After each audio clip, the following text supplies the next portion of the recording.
সে ডিম না শেষ হইতেই সে কমলা খাবে, নিজেই দেখাই দিতেছে কমলা খাবে।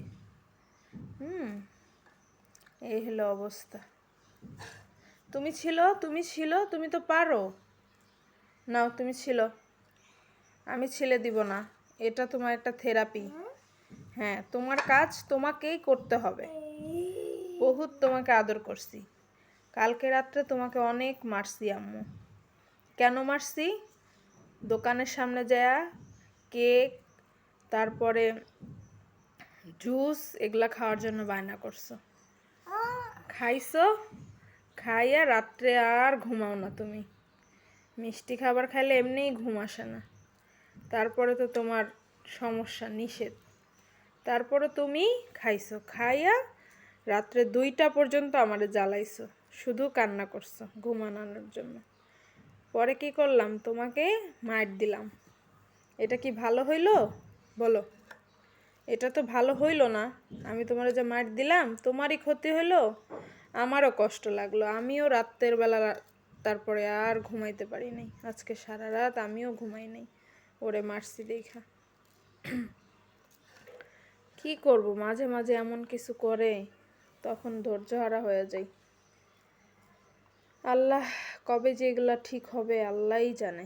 দেখেন, একদিকে তাকায় আছে। আমি যে ওর এত কথা বলি, ওর তো কানেই যায় না, ও কথা বুঝেই না। কি বলবে আর কি উত্তর দিবে? আল্লাহ, কবে যে ভালো হবে। খাও খাও, রাগ করছো? খাও, রাগ করো না। তুমি রাগ করলে আমার মায়া লাগে মা। খাও।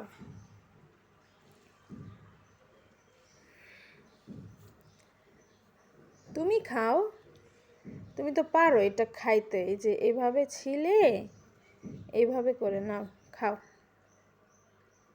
আগে এটা খাও, খেয়ে ফেলো। এরকম করে প্রত্যেক দিন একটা করে কমলা খাবে, কলা খাবে।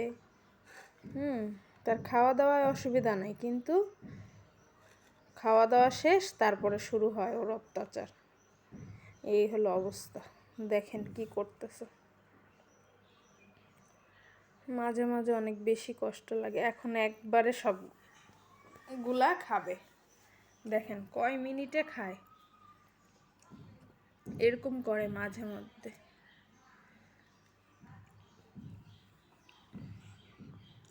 আল্লাহ, আসলে